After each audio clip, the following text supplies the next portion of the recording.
Difesa spirituale e confini sacri. Il furto invisibile.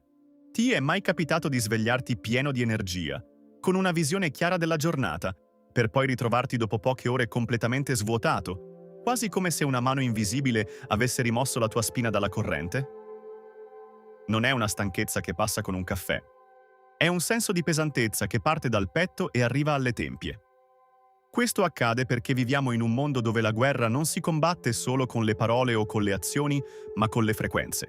Benvenuti nel terzo capitolo della nostra serie sulla mappa interiore. Oggi affrontiamo un territorio vitale per la tua sopravvivenza psichica, la difesa spirituale.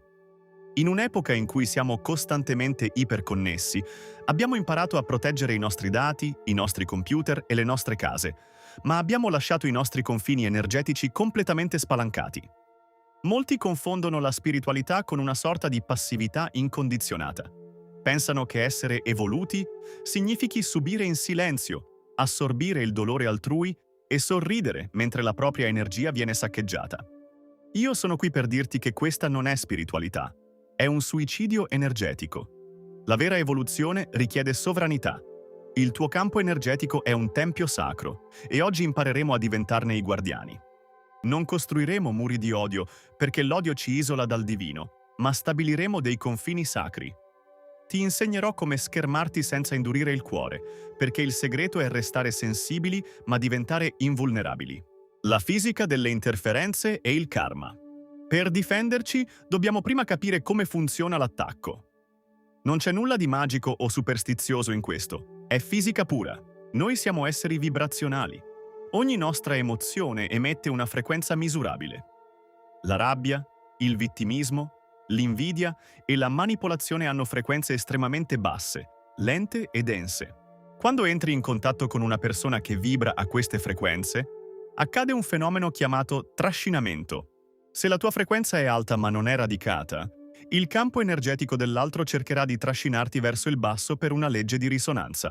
È il motivo per cui, se un tuo collega è nervoso, dopo 10 minuti inizi a tamburellare le dita sul tavolo anche tu. Ma c'è un aspetto ancora più profondo.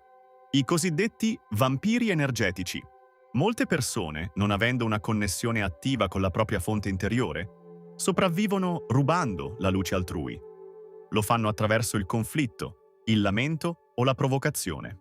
Ogni volta che reagisci a una loro provocazione, stai aprendo un rubinetto e stai versando il tuo oro nel loro secchio bucato. Il problema principale è che siamo stati programmati per sentirci in colpa.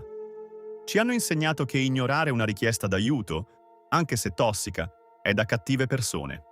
Ma ascolta bene. Il tuo karma non si sporca quando dici no a chi vuole usarti.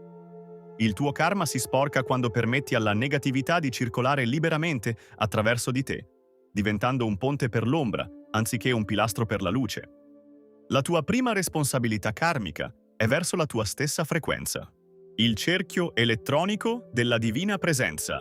Ma se vogliamo fare un passo ancora più profondo, dobbiamo parlare di quella che gli antichi maestri chiamavano la costruzione del cerchio elettronico della divina presenza. Qui passiamo dalla psicologia all'alchimia superiore. Non stiamo parlando di semplice immaginazione, ma di manipolare la sostanza luce attraverso la tua volontà. Immagina di tracciare intorno a te, a circa 1 metro dal tuo corpo fisico, un cerchio di fuoco bianco-azzurro. Questa è una muraglia di pura energia elettronica che vibra a una velocità tale da respingere ogni frequenza discordante. All'interno di questo cerchio regna la tua divina presenza, quel nucleo di perfezione, quella scintilla del io sono che non può essere toccata dal male, dal dolore o dalla confusione. Quando invochi questo schermo elettronico, non stai solo chiedendo protezione, la stai decretando. È come se creassi un acceleratore di particelle intorno alla tua aura. Tutto ciò che è inferiore alla frequenza dell'amore e della verità, quando colpisce questo cerchio, viene istantaneamente disintegrato o trasformato. Puoi visualizzare questo cerchio irradiato dal raggio azzurro della forza, o se senti che l'ambiente è intriso di odio, puoi avvolgerlo nel raggio viola della trasmutazione. In questo spazio sacro, tu sei inattaccabile perché non sei più solo tu a difenderti, ma è la legge universale che protegge se stessa attraverso di te. Questo è il vero significato di essere nel mondo. ma non del mondo. Tecniche di schermatura e il potere del testimone. Oltre al cerchio elettronico, dobbiamo integrare azioni coscienti nella nostra mappa interiore. La membrana semipermeabile. Immagina la tua aura come una membrana cellulare intelligente. È fatta di luce dorata, elastica e pulsante. Questa membrana ha un compito specifico. Lascia uscire il tuo amore e la tua compassione verso l'esterno, ma filtra tutto ciò che entra. Le frequenze di odio colpiscono questa membrana e scivolano via come pioggia su un vetro trattato. Non le combattere, lasciale scivolare. Combattere significa dare energia. Lasciar scivolare significa restare sovrani. Il distacco del testimone. Questa è una delle tecniche più potenti. Quando qualcuno ti attacca o tenta di farti sentire in colpa, immagina di fare un passo indietro mentalmente. Guarda la scena dall'alto. Osserva la persona che sta gridando o manipolando come se fosse un attore su un palco. In quel momento tu non sei più il bersaglio, sei il testimone. Quando smetti di identificarti con l'attacco, l'attacco perde il suo gancio.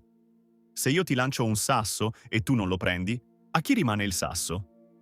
Rimane a terra o nelle mani di chi lo ha lanciato. La difesa spirituale consiste nel non afferrare mai i sassi degli altri. La geometria del silenzio. Il potere del no non è verbale, è vibrazionale. Un no detto con rabbia è un confine debole perché la rabbia apre una falla nella tua protezione. Un no detto con la calma di chi sa quanto vale il proprio tempo è un muro invalicabile. Impara a stare nel silenzio. Gestire. I legami tossici e il sacrificio di sé. Molti mi chiedono: come faccio a proteggermi se la persona tossica vive con me? Qui entriamo nel regno dei confini sacri. Stabilire un confine non significa smettere di amare, significa amare in modo consapevole. Se permetti a un partner o a un familiare di calpestare costantemente la tua pace, non stai facendo del bene a quella persona. Stai alimentando il suo lato oscuro e diventando complice del suo ristagno evolutivo. Creare un confine sacro significa dire: ti ascolto, ma non accetto che tu insulti la mia dignità. Se continui, io mi alzo e vado in un'altra stanza. Devi essere disposto a far seguire alle parole i fatti. Questo è un atto di educazione spirituale. Spesso, quando smettiamo di essere prede facili, i vampiri energetici si allontanano da soli perché non trovano più nutrimento. Ricorda che la tua mappa interiore ha dei confini precisi. Se non li definisci tu, lo faranno gli altri per te. E lo faranno in base ai loro bisogni, non ai tuoi. Difendere lo spazio della propria anima è un bisogno primario.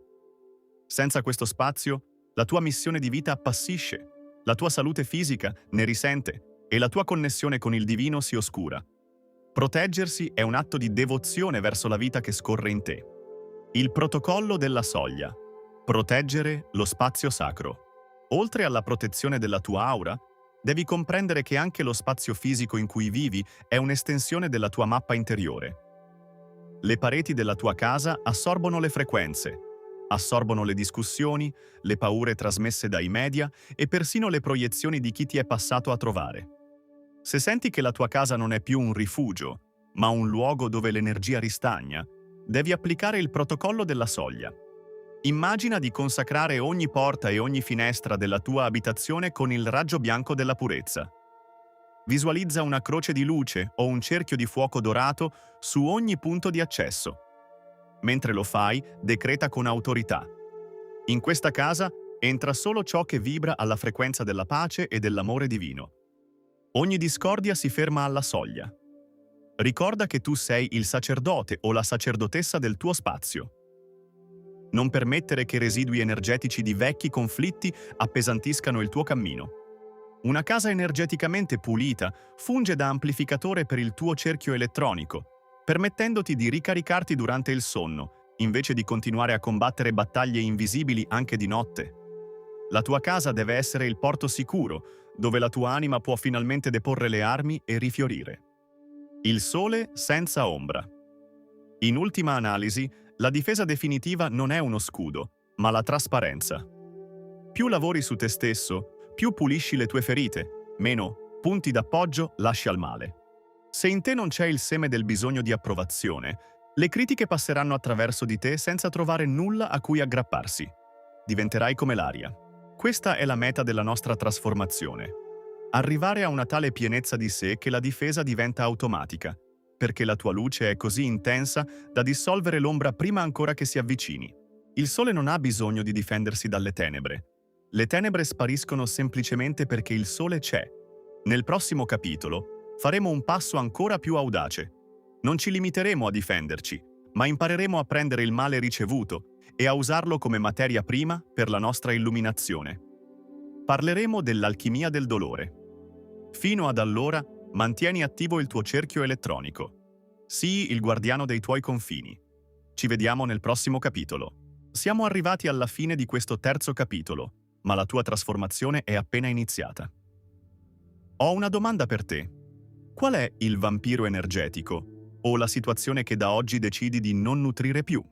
Scrivere il tuo impegno qui sotto sigilla la tua intenzione davanti all'universo. Iscriviti a Essenza Consapevole per non perdere l'evoluzione di questo percorso. Ci vediamo nel capitolo 4, l'alchimia del dolore. Grazie per essere stato qui.